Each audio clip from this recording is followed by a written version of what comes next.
lot of people are afraid to make mistakes because they're afraid of failure. But if you start to see failure as a way to upgrade your life and to step out of your comfort zone and to grow, then you become literally unstoppable. Yeah.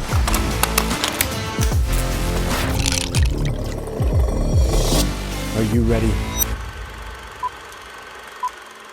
Hi guys, I'm Robbie and you are watching or listening to the Lost Creator Podcast, and joining me today we have the incredible Susan. You might know her as Gypsy in Sneakers. Now, over the last year, if not year and a half, you have gained over 115,000 subscribers on YouTube, over 14 million views. That's really amazing. Thank you so much for being here with us today. Thank you. Thank you so much. That's an amazing introduction. Of course, an incredible introduction for an incredible person. Thank you. I appreciate it. No worries. So actually, one of the first questions I kind of wanted to kick off with today is why Gypsy in Sneakers? Why, like, what kind of came about with that name? Why not like Wanderer in Crocs or something?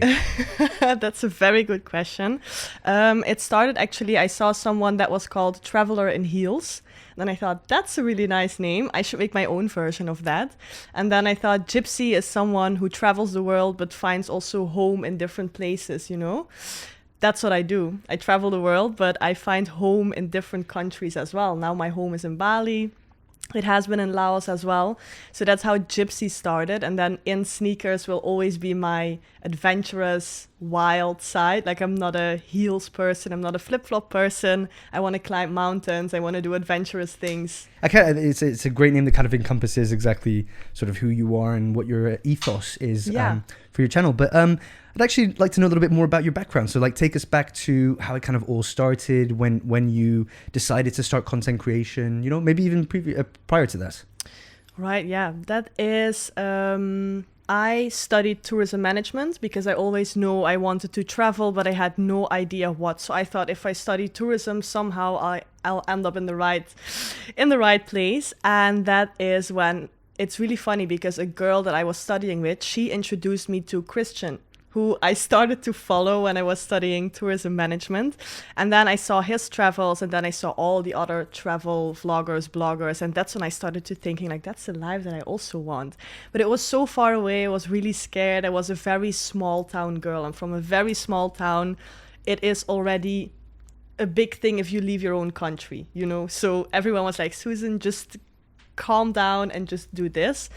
And then I just saved up my money because I always knew I wanted to do more. So after the studying hours, I worked as a waitress.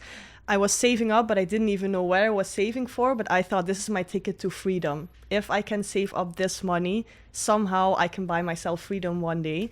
And then fast forward, I graduated, and then COVID happened. So I couldn't go anywhere.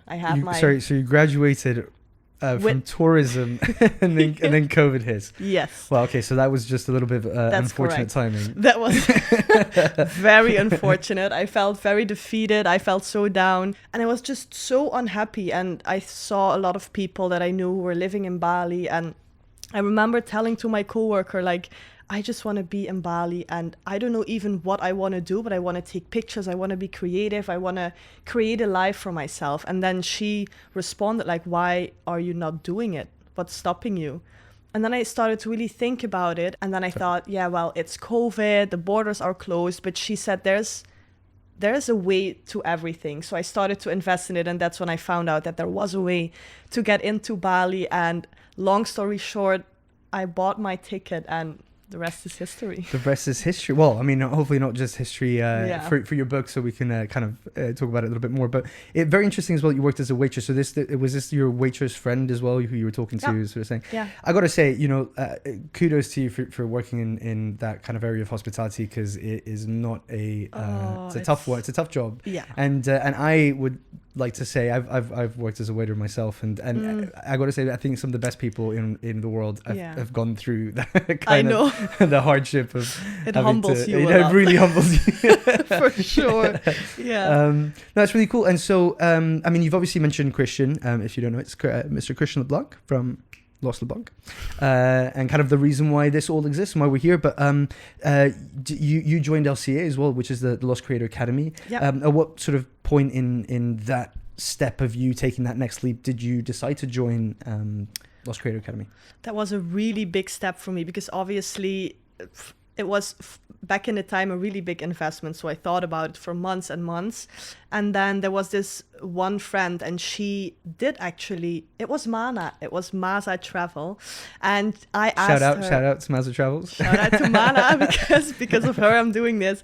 And I remember texting her like, hey girl, is it worth it? And I saw her content going literally sky high. Like it was so good. And then I thought, okay, if it's for her so worth it, I should just do it. And I think it was within my first 2 weeks of actually being here in Bali, I also bought the course. And I was just sitting in my guest house next to the pool and binge watching all the videos. I had no idea what shutter speed, what ISO, manual shooting was. I had no idea. And yeah, I learned so much. I literally started from the bottom and learned everything. I still don't know what ISO and shutter speed is. I love that. Obviously, like no, but it's really great. I mean, obviously, a lot of content there. Was there, obviously, it's a course where you then have to kind of go out and put it into practice, and obviously, yeah, you definitely did, and that's kind of why you're here with us today. And then tell us a little bit about when you first started posting on YouTube or Instagram. Sort of like, what was the first platform that kind of called out to you, and you decided to give it a swing? Yeah, the first platform was 100% Instagram because that was my comfort zone. I remember posting only pictures with my back towards the camera, very far away. That's like safe, You cannot be judged. Yeah. Exactly. Yeah. And then I started to travel so much that people were actually asking me all the time, why don't you start YouTube? Why don't you vlog your whole experience? But the main thing is I was terrified. I was so afraid of what people think of me, how good my English would be, how I would look like on camera. There were just so many things that were holding me back. So I postponed it for a while. And then there was one good friend and he kind of like pushed me. He was like, just make one vlog, try it. I'm sure people will love your travels and the way you talk and the way you are bubbly and blah, blah, blah. So I did it. And that vlog did actually pretty well already. And then I posted a second one and a third one. And I think my fourth video went viral already, which is a video how to make friends in Bali.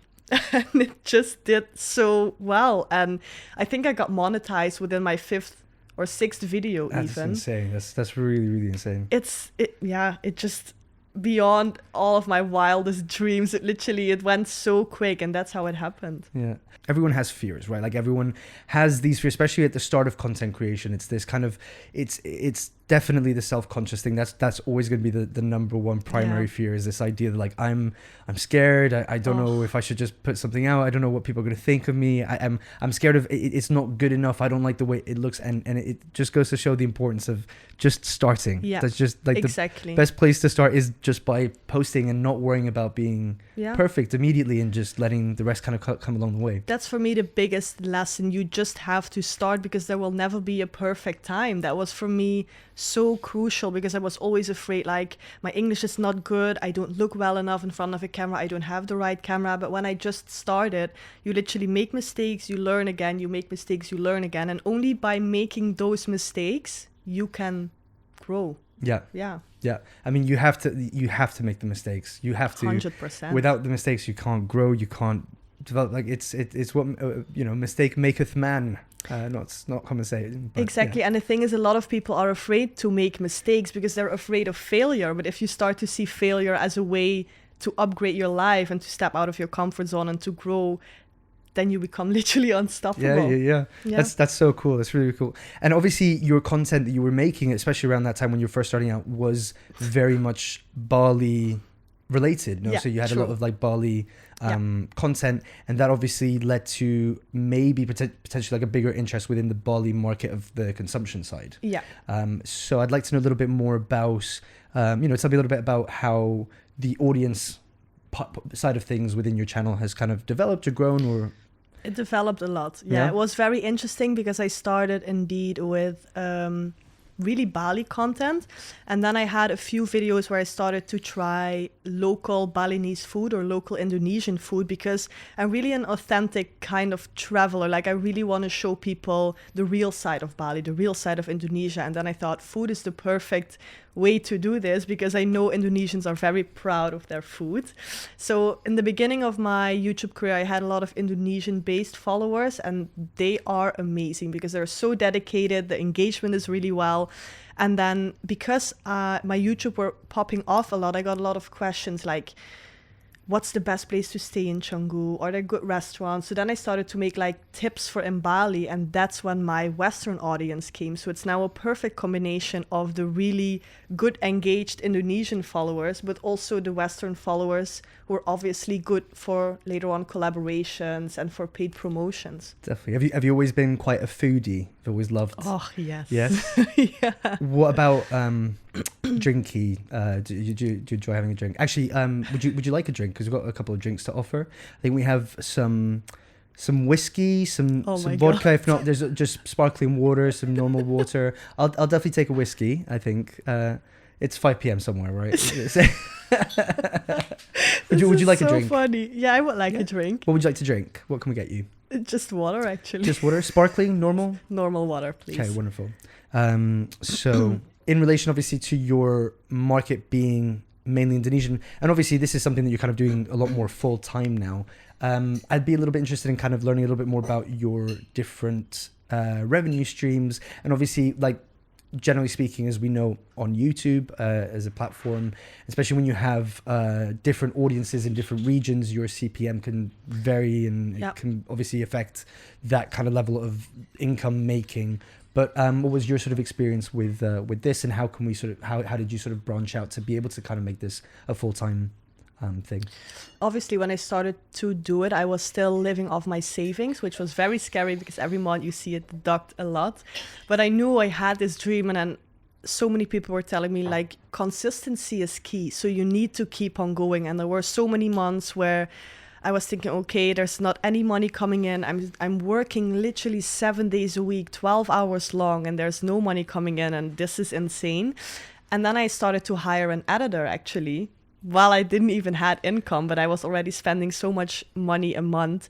But I think you also like you kind of came from that mentality already from back home of saving, and kind of understanding like the value of 100%. the value of money.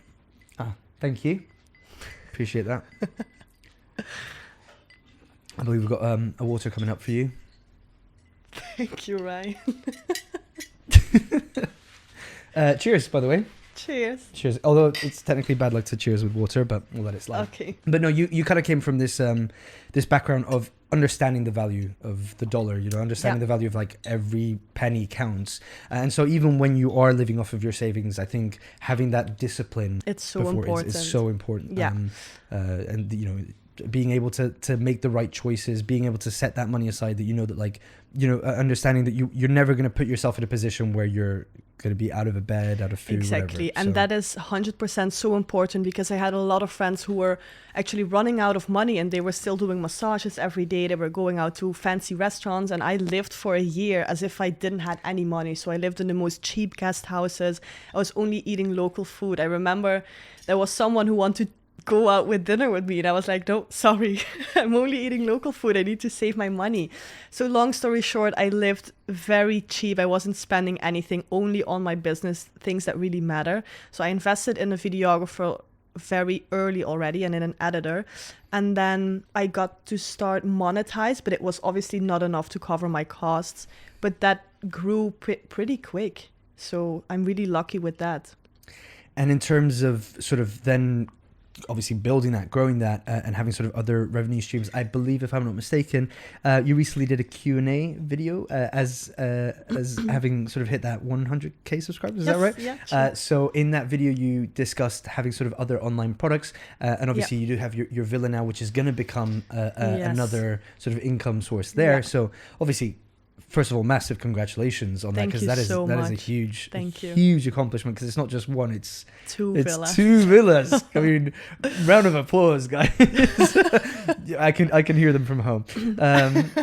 Amazing. No, but congratulations. That's obviously Thank that's you. something that you know, you're still, to kind of get to that point. You are still living with that very disciplined mentality Yes. when it comes to saving. Yeah. But tell us a little bit more about sort of any other online products or other sort of Yeah. revenue streams that you're kind of exploring there. Obviously, for anyone who's out there. Of course. Yeah. The thing that I like, my revenue streams now are obviously YouTube ads. That's for me a big one right now. But the biggest one is collaborations. Once you reach the 100K on YouTube, it's really nice. Yeah. The brands that want to collaborate with you. So I would say those two are my biggest streams of income right now. And then I have a lot of small ones. I do stock footage on Blackbox. I sell e-products as well. I have some affiliate marketing. And then it started already with the villas. So that's going to be the next big one. But for now, that's gonna be the real ka-ching, that's isn't gonna it? be really nice. You're gonna and start. so You're gonna worth start it. being able to say yes to a lot more dates. Now, Yes, right? yeah, exactly. I don't have to go to local restaurants. That'd be good. That's great. And obviously, I think with the villas that you're kind of working on at the moment, there's almost a big branded element to that as well, because you've kind of created it Yep. very much around what the Gypsy and sneakers Exactly. kind of vibe and aesthetic is all about. It's actually really funny because yesterday there's not even a link ready yet. It's not on booking.com. It's not on Airbnb. I just posted one single story and the bookings are flowing in already. And it's yesterday I had this moment of realization and I was just sitting on my bed and just being so insanely grateful and happy that with just one story, and it's just a single WhatsApp number of the management agency, and bookings are flowing in, and they were like, Susan, what did you do? There's so many bookings already for the next month. And immediately going online being like, how much does a boat cost? oh my god, yes, Can I looking for plane finally- tickets. Can I finally afford a yacht? You know, can we start making that happen? I love that. And then and also on YouTube as well, because obviously any platform, Instagram, YouTube, TikTok, whatever. TikTok maybe less so at the moment because it's kind of got it's got its very defined structure and Yes. And idea of how it works. But with YouTube and Instagram, it changes. It very much works off of not. I don't want to say the algorithm, because obviously the algorithm is based off of audience and consumption. Yeah. But you know, now YouTube itself has introduced shorts, and I've True. noticed on your channel you're kind of posting a lot of shorts, but Yeah. that's not creation of shorts. That's actually the repurposing of some of your longer format videos. Exactly. Yeah. And so how what was your choice, or what was the reasoning behind kind of exploring that as a route? Well, it was more of an experiment because every time a platform introduces a new feature, it's really important to try it out. So that's why I had so many long form content that I could repurpose in short form. So I thought, why not do it? Because it's not any new effort to record it. And I did it, and I didn't really like the results. I think it's really good for people to explore you and to find you, but monetization wise and engagement wise, it was not what I expected it to be. So I stopped posting shorts. Oh, now. really? Yeah. Interesting. Yeah, I think definitely one of the things that's been happening is that it definitely helps with the subscriber Yeah. basis to kind of help you with Yes. that goal, if that's a goal that you're hoping to achieve. But it doesn't count towards the watch time, which generally then helps with the overall Yeah, growth exactly. of the channel. But it's definitely Exactly. one that's worth exploring. And obviously you've kind of Yeah. given it a go. You maybe see it's not the right approach Yeah. for you. Maybe that could change, who knows? Exactly. And it's also the content that I used for shorts was mainly the food content, and I really loved it. That was how I grew my channel, how I got to where I am right now, but it's not what I want to keep on doing. Right now I'm focusing way more on the authentic travel, on the adventure travel side. So now that I repurposed all my food content, it's time to move on to the next thing. And in saying that, obviously what I'm hearing and what hopefully our hearers are viewing is that you also have a particular niche. Yes, And I it's do. important to have a niche. Very important. Very important, because obviously, you know, if you YouTube, you're battling out with millions of hours of content that's being uploaded a day, and so you really have to try and find a way to make yourself stand out. So, you know, what are some of the ways that you feel like you've definitely been able to try and make yourself stand out in your channel? I love that question. It's a really good one. That's literally what I was thinking about 2 years ago, and I started all of this, and I thought, how can I be different than the rest of all the influencers, content creators out there? And what I've seen a lot is, and there's nothing wrong with that, don't get me wrong, but there's lots of beautiful girls and beautiful clothes, beautiful dresses, really nice locations. But then I want to be that person that goes to places no one has ever been before. I don't really care about how I look like, if I'm sweaty, if I wear ugly clothes. I don't care. And then I thought, I want to be that adventurous type of girl. I want to be known for something and not just for something on the outside. I want to be known for my mindset, for being fearless. I want to be known as an adventurous person. So that's why I started to do more outside of the box things. So that's what I want to do more now as well. And it is difficult because the travels that I have to make for this type of niche are obviously really intense. They're very difficult to plan and difficult to find people to travel with as well, because so many people, I get called crazy all the time for my travel plans. But yeah, that's basically what I wanted to do. I just want to separate myself from the other influencers out there. And the people who call us crazy, they just fuel us more to do it and to do crazier and better and wilder things, you know? The haters need to back off. Call me crazy and I'll show you how crazy. Yeah, exactly, how crazy I can actually be, and it only fuels the content for sure, and our ideas. And so I mean, I think your content is also very value based. There's a lot of value in the information that you provide, because if I wanted to, find out about what this specific Indonesian food tastes like, you're going to be someone I'm going to go to. If I want to find out about adventuring to specific place, you're going to be someone that I go to. So how do you, what sort of kind of research would you say, what kind of like level of pre-production would you say you go into with your content? For the Indonesian food, I'm really lucky that I have now a team around me that consists of Indonesian people. So I get the best tips and they really help me to find the food. So it's mostly their help that I use actually. And then for the travels, it's more me, because I know what I want and I want to see like off the grid locations. So for example, I've just been to Sumba. That was a dream for me for such a long time, because it's literally called remote Sumba, even by the locals. And then what I do is mostly I start to reach out to tour operators or even on Instagram to local people and just ask like, can you help me? I want to see undiscovered locations. I want to have authentic travel and I don't want to see the big tourist spots. Don't take me to places everyone goes to. Take me to places no one has been. And they like that. As a foreigner, as a local person, to show a foreigner really undiscovered places, that's what they love. Yeah. And sort of now that you've kind of brushed on the fact you've got a team as well, and obviously what a great investment as well. If your content is Indonesian, you got like the best people for it. Yeah. But in terms of the process of hiring a team, I'd like to know sort of for you specifically, and any advice maybe you could provide for others, is when in your content creation timeline did it feel like it was the right time to hire? And I know, because obviously you mentioned that you were hiring when you were still living off of savings. Yeah.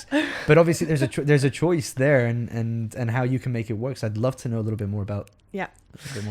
That was for me, it was in the beginning. I think I was doing back then Instagram, TikTok, because I was growing very fast on TikTok at that time as well, and YouTube all by myself.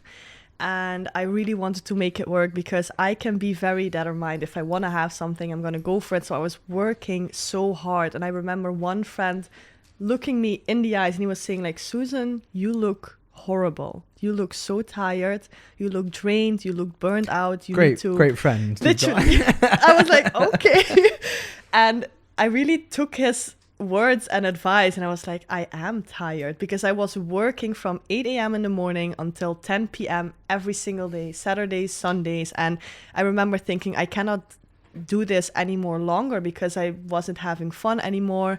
And that's when I thought, maybe if I hire someone who can do the editing for YouTube and who can help me shoot the content, that would save up so much time. And that was one of the scariest investments back then to do, because I was still living off my savings, but it was so worth it, because within 2 or 3 months, I started to see so much results.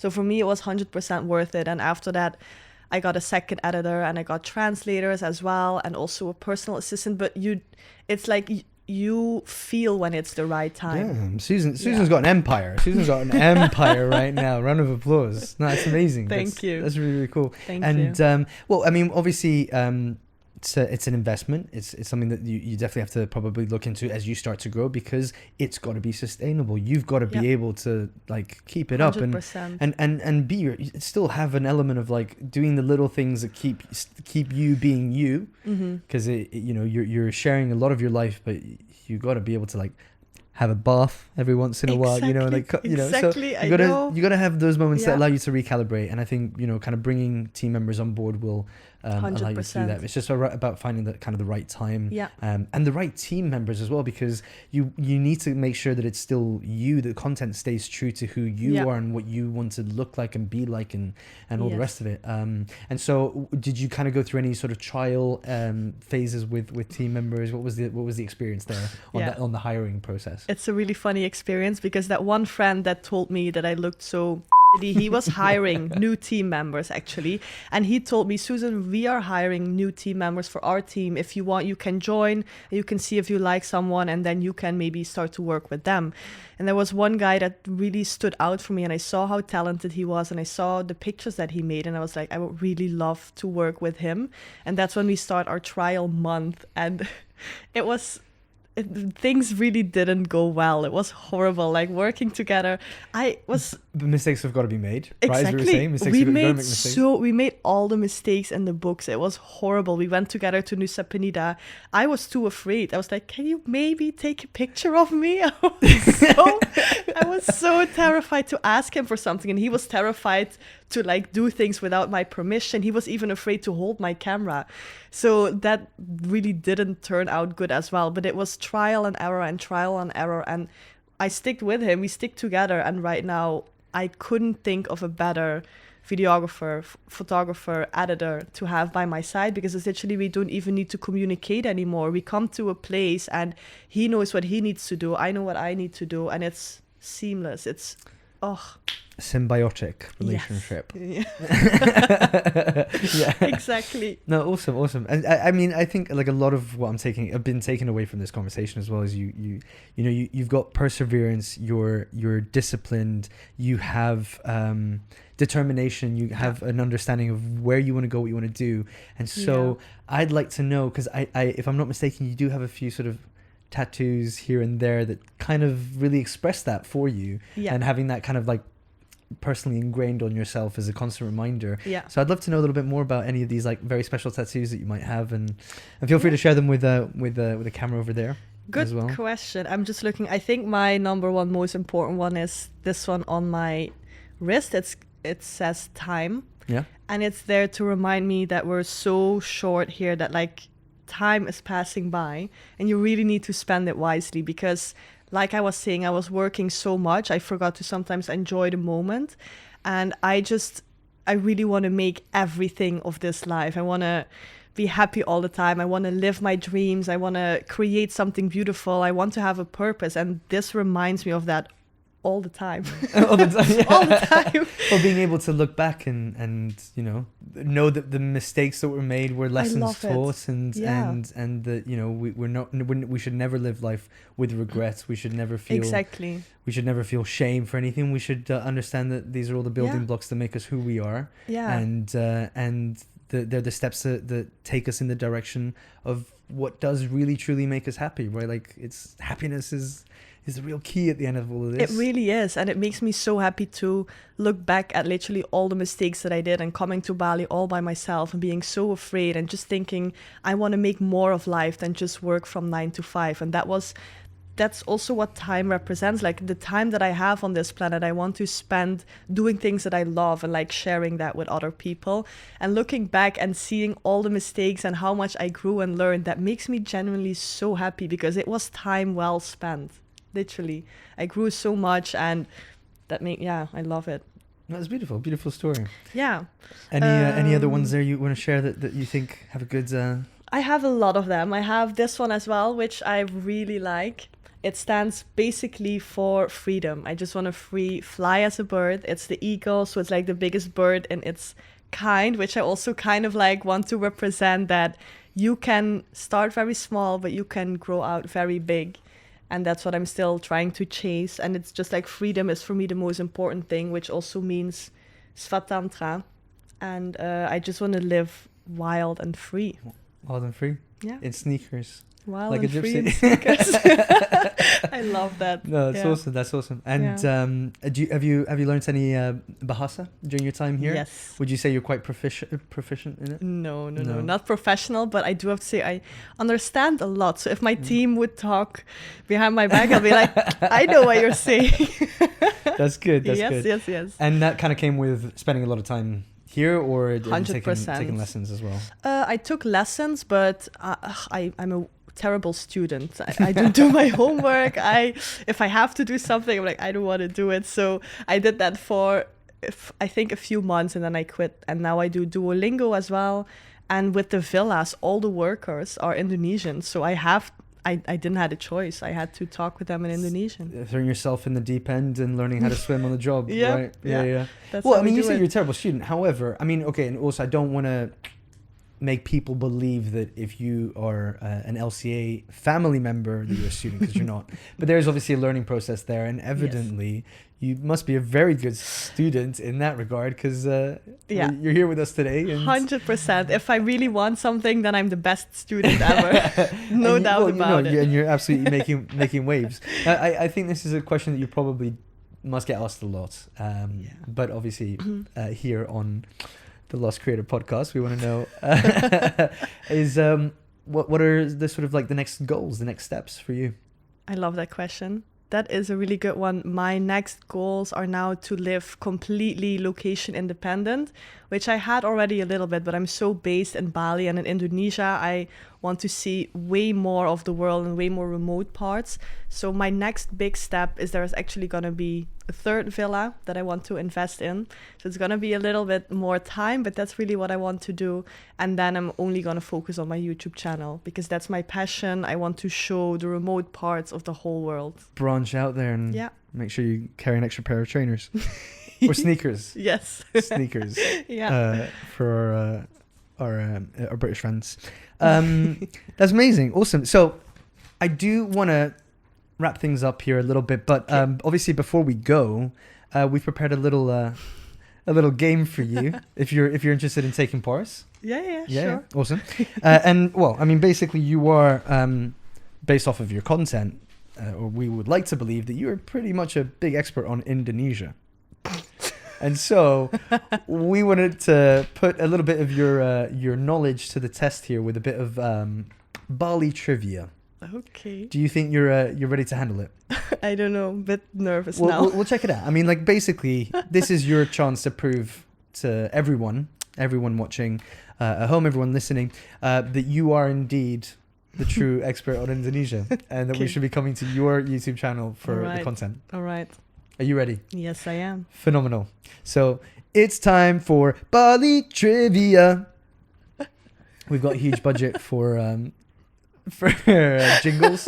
I love it. So that's our trivia jingle. All right. Okay, so question number 1. Mm-hmm. In Bali, you can try one of coffee's more interesting blends or grinds, and this is known as kopi luwak. Yeah. Yes. And what's made interesting about this blend or grind is that it is the coffee bean has been digested, right? Basically poop beans. Yep. Yeah, poop beans. But the question is, which animal has it been digested through? The luwak. Ooh, no. No? That's just the name of the coffee. That's the name of the coffee. By the way, if you're watching this or listening at home, why don't you play with us? Pause the video if you think you know the question or if you think you know the answer. Leave it in the comments below. And then resume the video and find out if you were right. Okay. Okay, so is that your final answer? The luwak. I really thought, I mean, it was a confident guess. Yeah. Confident guess, but wrong answer, I'm afraid.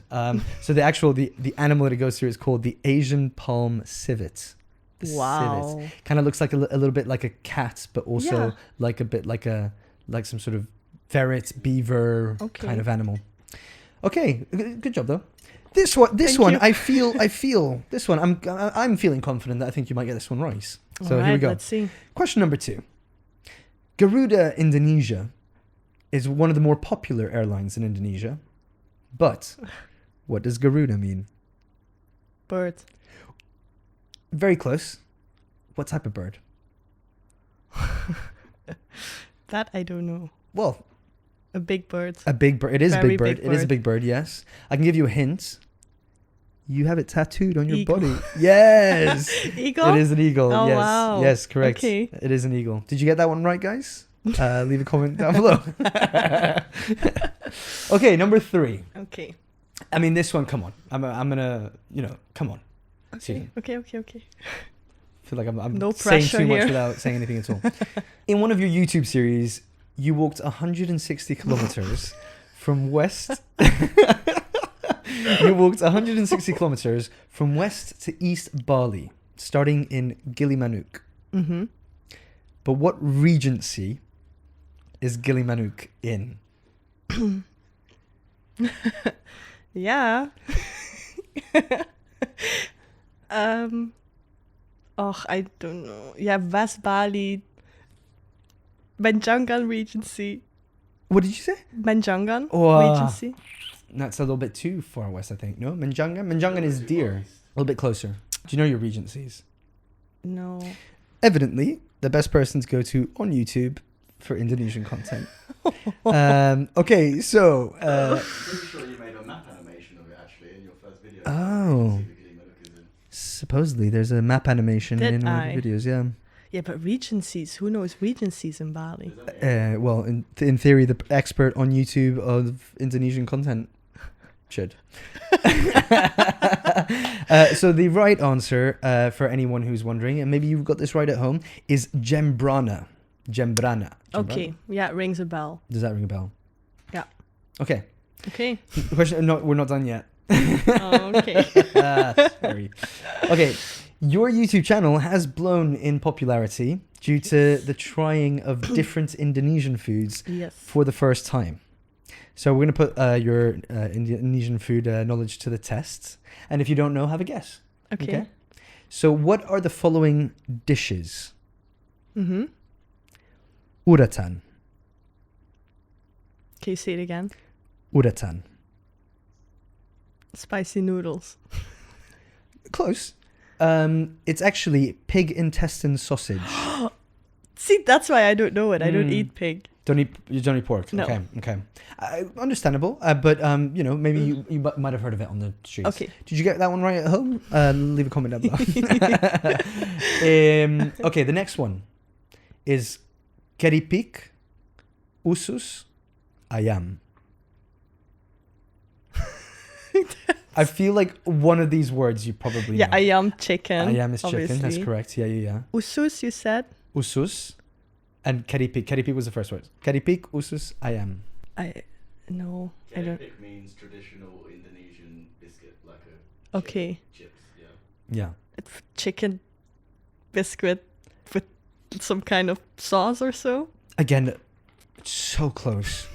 So close. The actual answer that we were looking for is crackling chicken intestines. Oh. Why? What's up with the intestines over here? Hey, you're the food expert, not me. I Yeah, feel but like I you should be don't eat answering that question. intestines.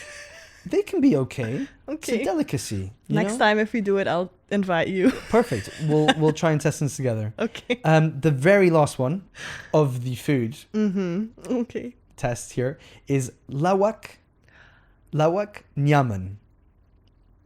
Something with blood, I think. No, Oh, not quite. lawak. Lawak nyawan. I don't know. Honestly, I don't know. Confidently, Honestly, can we very confidently look down into the camera and tell the viewers that you confidently don't know what lawak nyawan is? confidently, I don't know. It's actually really delicious. It's bee larvae salad. Okay.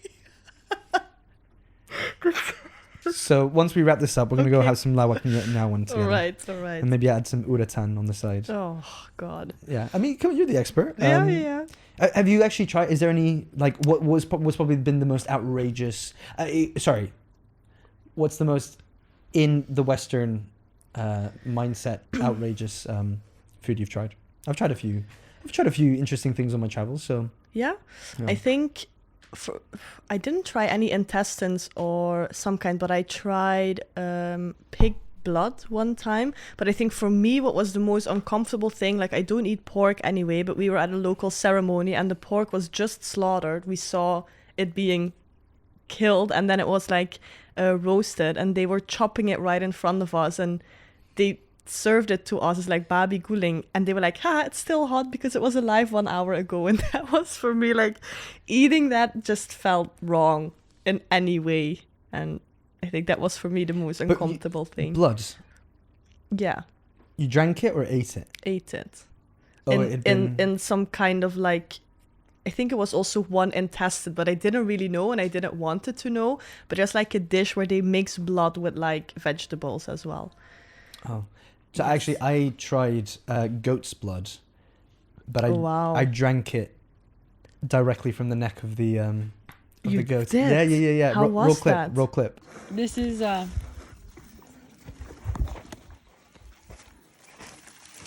Just a little bit, you know. what did you just do? Just a tiny bit. It's very warm.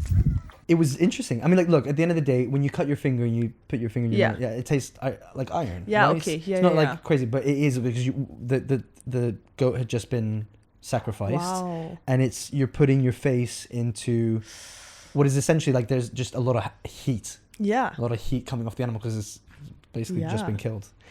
That was the more like uncomfortable part about it. Wow. But yeah, that was definitely a very interesting one. That is interesting. So I probably would have known uratan. Okay. I Good would have for you, I would have Amelie. had no clue.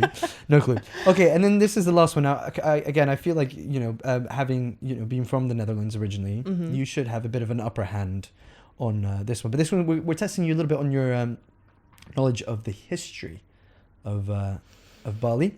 All So- right. In 1906... Easy.